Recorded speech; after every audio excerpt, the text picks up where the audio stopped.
entonces le quiero preguntar, doctor Enrique Gómez, ¿qué lectura tiene usted sobre esta jornada electoral del domingo? Pues el sistema electoral venezolano no ofrece ninguna credibilidad ni hoy ni en el pasado. Se ha hostigado a la oposición a pesar de las múltiples y notorias expresiones de favorabilidad de su candidato en medio de una coyuntura, diría yo, casi que ridícula de cinismo de la dictadura, de haber impedido a la doctora María Corina Machado ser aspirante. Entonces, pues realmente yo creo que hay que mantener un nivel de escepticismo sobre la transparencia de los comicios y obviamente la gran duda de si puede generarse el fraude o si aceptando el resultado la dictadura de Maduro va a entregar el poder. Yo creo que en principio esa opción no es muy creíble en este momento, a pesar de la situación lamentable que vive Venezuela. Bien, Rafael, ¿qué opina usted también sobre este ejercicio que se va a vivir el domingo?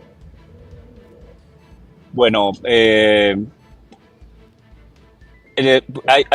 una cuestión que enmarca todo lo que ocurre en el marco del proceso electoral, que es la limitación a la inscripción de la representante natural de la oposición venezolana, María Corina Machado, al no permitírsele inscribirse. Esto de sí ya es una limitación al ejercicio democrático. Pero por otro lado, se ha apoderado sobre todo en el plano internacional, de una apuesta hacia el fraude, es decir, que de hecho de no ganar la oposición, ya hay una narrativa embarcada en el fraude electoral.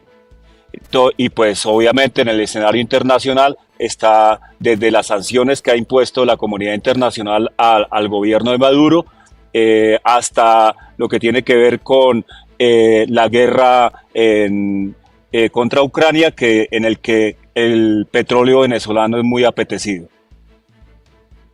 Tiene Nicolás Maduro una actitud muy vociferante. ¿Por qué creen ustedes? ¿Se siente confiado quizá? ¿O el hecho de estar en el poder y poder organizar a su antojo las fuerzas militares, también tener cierto dominio sobre el CNE, le dan esa confianza, doctor Enrique Gómez?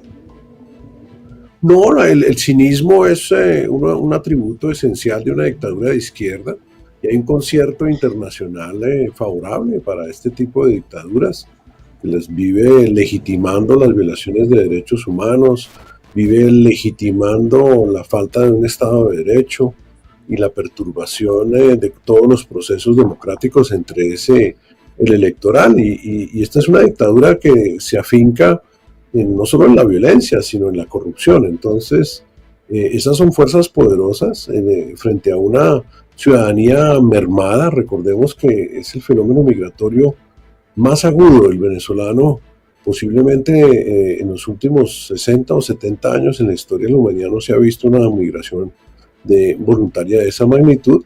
Entonces, yo creo que la dictadura confía en manipular los resultados y en seguir intimidando a la población, desgraciadamente, para quedarse en el poder. Y los compromisos con los criminales que respaldan a Maduro, el narcotráfico, de los corruptos, hacen que el actual dictador tenga que expresar esa confianza y expresar esa determinación, porque los primeros que le van a salir a cobrar su derrota son sus propios socios criminales. Entonces, pues es una situación lamentable.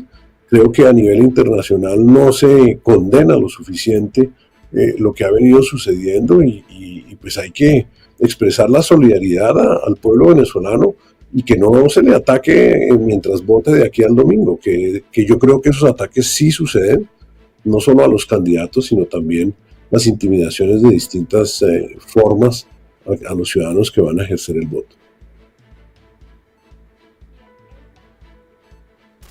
Bien, esta es la elección más compleja que ha enfrentado el chavismo y la mejor que ha enfrentado la oposición. Esto en términos de su capacidad para obtener un buen resultado el domingo. Profesora Natasha, usted que es de origen venezolano, ¿por qué hay a esta hora esa sensación en el pueblo venezolano? Bueno, ya en el pasado se habían dado elecciones, digamos, donde había una preocupación también por parte del oficialismo, pese a tener todas las instituciones a su favor y poder manejarlas con completa libertad. pero precisamente algo que marca este proceso electoral es reavivar el espíritu democrático que tiene la sociedad civil venezolana. Una sociedad civil que está completamente sola, una sociedad civil que no tiene cómo defenderse ante una dictadura con el nivel de represión que hemos visto, sobre todo en las últimas semanas. Pero algo que hemos visto que ha cambiado en los últimos procesos electorales es que la movilización social ha vuelto a ser un factor determinante. La población venezolana ha vuelto a creer en el voto como una manera de transición de lo que se está viviendo en los últimos 25 años. Esto hace el proceso completamente distinto. Y las diferentes encuestas nos demuestran que pese a que muchas personas siguen apoyando, una porción de las personas sigue apoyando el proyecto bolivariano, no es el mismo apoyo que recibe Nicolás Maduro. Las encuestas también nos demuestran que en los últimos años el apoyo a Nicolás Maduro ha disminuido exponencialmente. Entonces es un escenario que viene marcado por unas diferencias notables, una población que viene otra vez tomando de la esperanza para la movilización social y además una oposición que se organiza realmente por primera vez como una unidad, sin entender y sin querer asumir que es una posición homogénea. Le están apostando a un solo objetivo por primera vez o por primera vez en muchos años.